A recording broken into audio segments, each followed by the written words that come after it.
changing the future with just a few simple notes. This is Mario Central on one of the greatest RPGs of all time. Honestly, I never experienced the Wii original out of fear that it wouldn't live up to the hype. I played both X and Chronicles 2 and came away a little disappointed. So I decided to hold out for an eventual remaster, and my goodness, it was worth the wait. Right away, the upgrade is noticeable. A huge visual overhaul brings further life to the Bionis and its characters. The menu system is completely redesigned, which makes it easier to navigate, all powered by a revamped soundtrack, which was already a masterpiece before.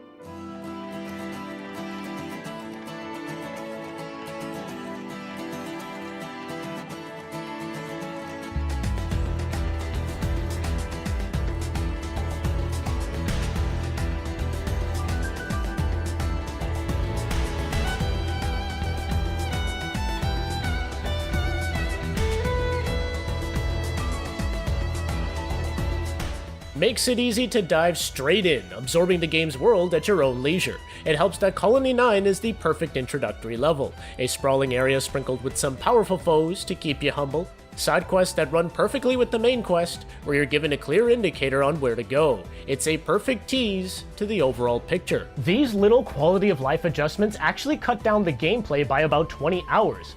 But I mean, spending more time in a game this beautiful is hardly a complaint.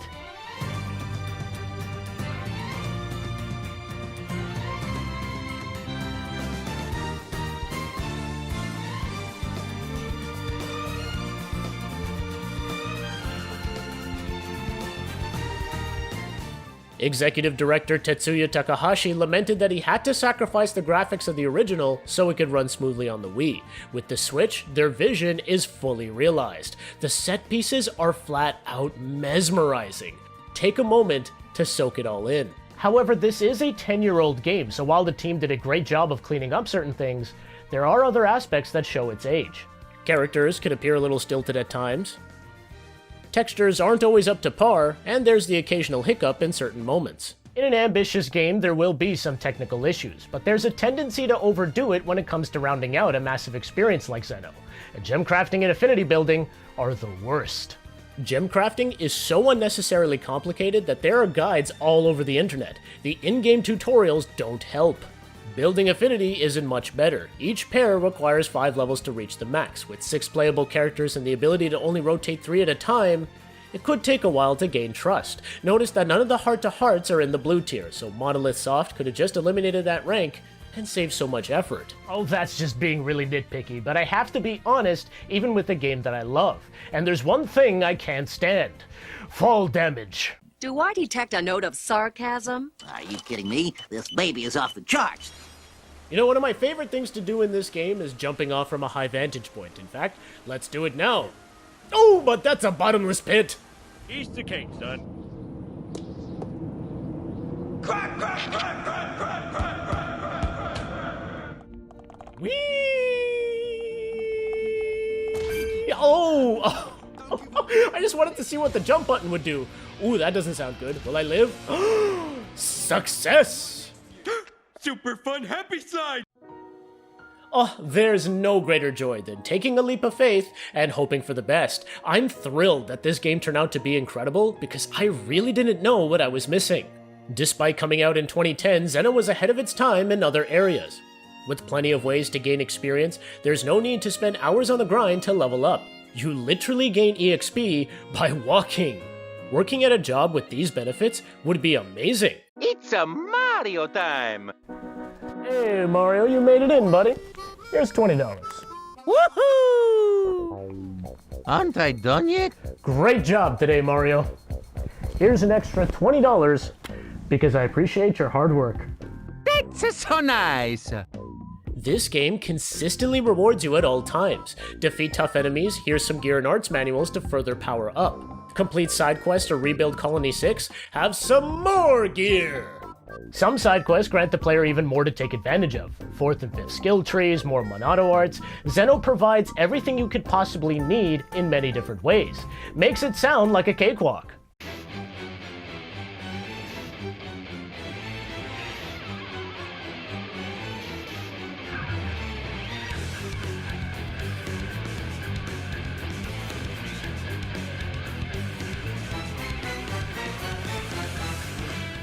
combat takes Xeno to another level. There's a lot of things to be aware of in the heat of battle, which keeps the player's mind running at all times. Certain attacks do more damage based on the enemy's position, with helpful indicators to let you know when to strike. Spamming battle and talent arts won't win a fight. Chipping away with auto attack damage while keeping an eye on the team is the best way to go. When a teammate is low in spirit, simply encouraging them raises their tension. Higher tension equates to a better chance of critical heals and damage. Should a teammate fall, reviving them costs 1 bar of the party gauge, while maxing it out allows for a chain attack. A chain attack can be effective in different ways. Need a big time hit? Use the same color arts for every character to multiply damage. Need a breather? Using break, topple, and daze can even stun bosses. Whew, such a mouthful. There's so much to absorb, and then the game has the gall to drop the Monado on you. Shulk's Monado foresees devastating attacks, giving you a countdown to your demise. In that allotted time, you can protect yourself with Shulk's Monado arts based on the color of that attack. If you use the Monado slightly beforehand, you can ask an ally for help, or quickly build Shulk's talent gauge up again. All of this sounds intimidating, but the game teaches you all the nuances, and surprisingly, you're able to retain that knowledge. It even leaves some room for creativity. Or if all else fails, just leave it to Ryan. Well, what does this do? Don't touch. Huh?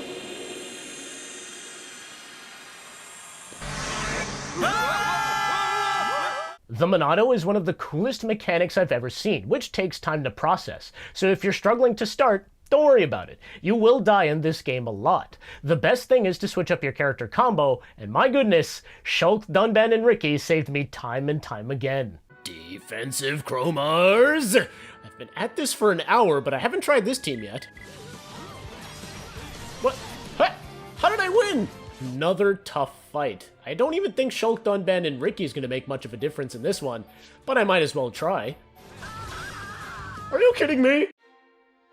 I liked experimenting with different trios, but the minute I had trouble, I switched to Shulk, Dunban, and Ricky, and I won every single time. Now, just because this worked for me, doesn't mean it'll be the same for you. Every character in this game is glorious. Shulk is the classic Swiss Army knife. Duncan mixes power and speed. That's Dunban over there! Duncan? Duncan?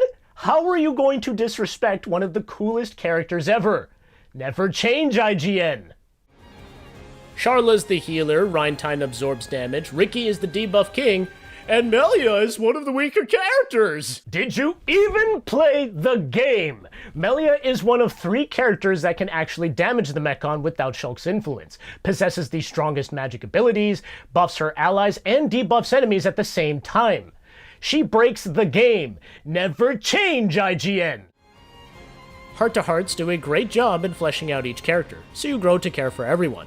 However, there is one person I've left out. I know who, but you have to guess. Who could it be? By the way, IGN spoiled this in their review without any warning. Man, what a bunch of jokers. Do you wish to change it? Huh? The future. You know a story is going to be good when one of your main party members dies 2 to 3 hours into the game. Shulk even foresees Fiora's death and can do nothing to stop it, tugging on your heartstrings immediately and setting you down an emotional path where it never lets go. Coupled together with an emotional soundtrack and amazing voice acting, there's nothing but chills.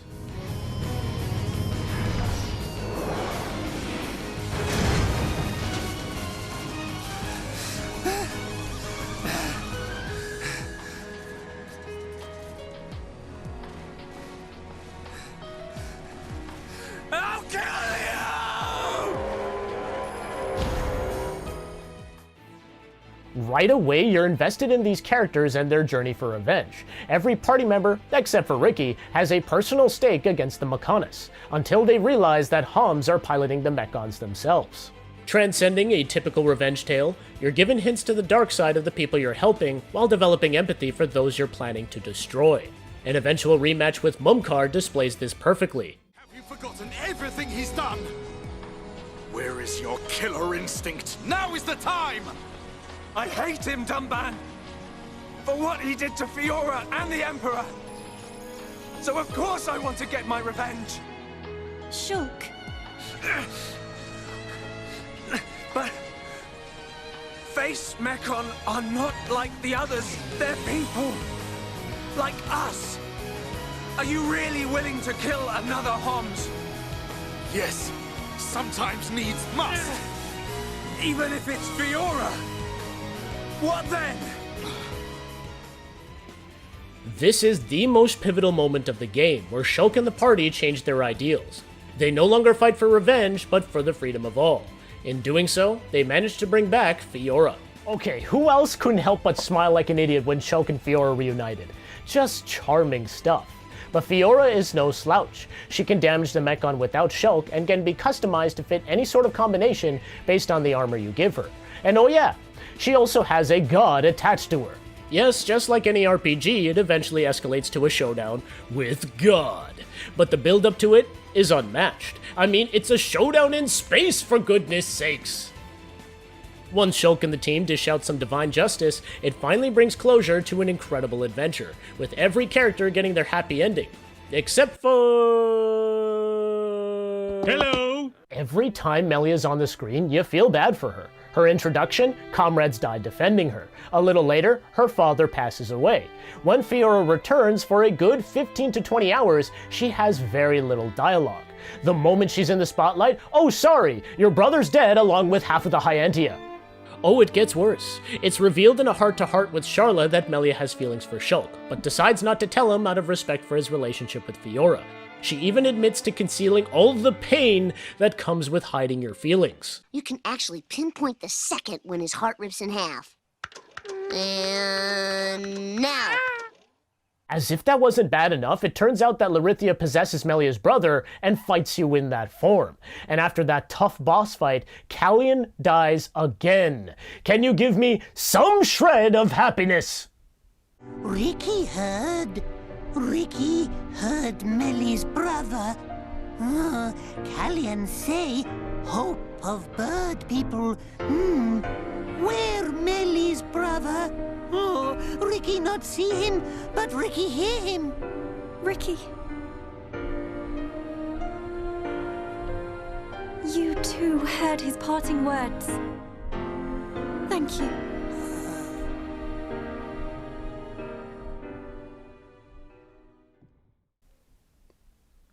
You see, that's why Ricky's the best no pun ever.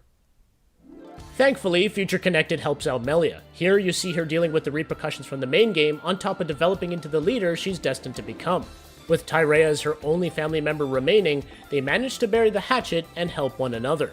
Having Ricky's kids tag along provides some great moments of levity as well. The only thing it falters in is the Fog King. What is it? I don't know. Why did it show up? It's never explained. I get it's supposed to be a tease for a possible future entry, but a little clarity would help. Although the gameplay is very clear, they simplified the mechanics. No future visions, no skill trees, no affinity building, and no gem crafting. The focus is clearly on the story and exploration, which works to its benefit. Combat is still just as invigorating with no pawn super moves, while the scrapped Biona's shoulder is a joy to immerse yourself within. Future Connected is a solid 10-hour package that comes free with the game, including the return of the most dastardly, pure evil, clear malevolence of the one and only Drug Ring King, Bana. For those of you on the fence about getting this game, don't be. This is the definitive version of one of the greatest RPGs of all time, which also means giving it a lower score than its 3DS and Wii counterparts. Never change, IGN. It's amazing that at one point, this game almost didn't come to the West, and now 10 years later, it's one of Nintendo's most popular franchises. Xenoblade Chronicles deserves to be celebrated as one of gaming's giants, but I'm not gonna lie, if another Operation Rainfall game was given a loving remaster like this one, it would be better than Xenoblade Chronicles.